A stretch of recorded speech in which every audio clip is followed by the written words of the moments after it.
Hello guys, my name is Kristen Joy Apit. I'm from USITTV and I'm going to discuss about Java Queue linked list implementation.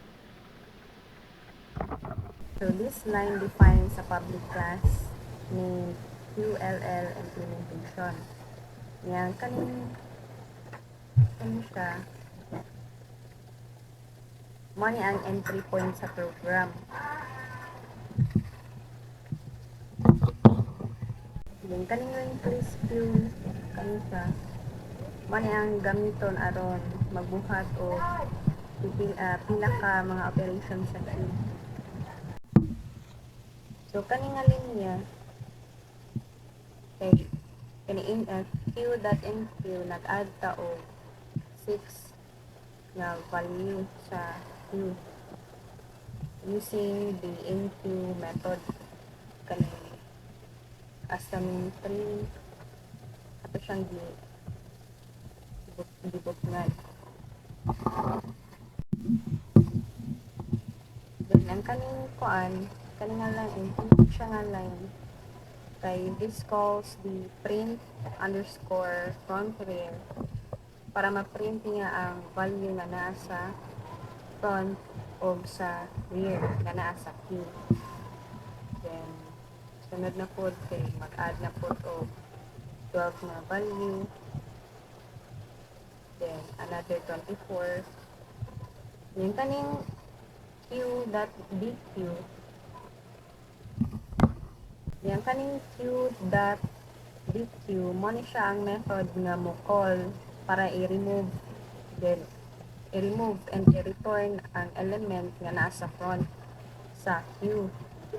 Kani siya ma-remove siya sa element pero dili ma-print ang value. Then parehas sila ani then add na pud ka og value nga 9, then i-print na ang naa sa front nga value dayon ug ang rear nga naa sa queue. So kani lain na pud siya nga class na separate ni siya sa class nga katong QLL implementation.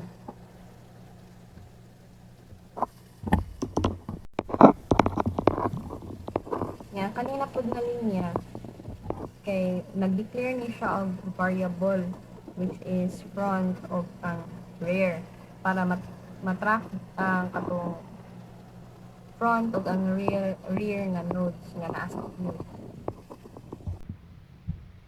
Ang kaning queue size, another private variable kay is declared to keep track the number of elements in queue.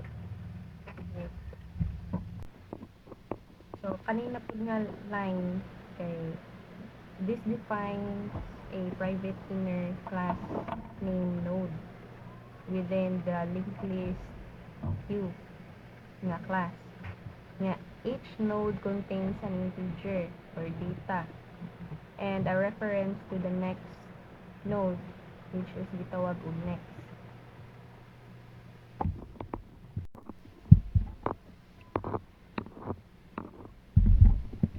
So kani nga linya kay the constructor of the linked list queue class is defined. It initializes front and rear to null and sets queue size to 0 or creating an empty queue.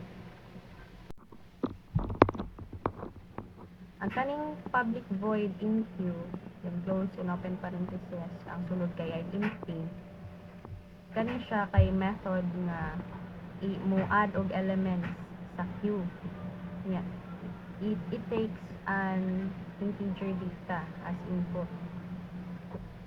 Ang sulod aning in queue method kay it creates a new node.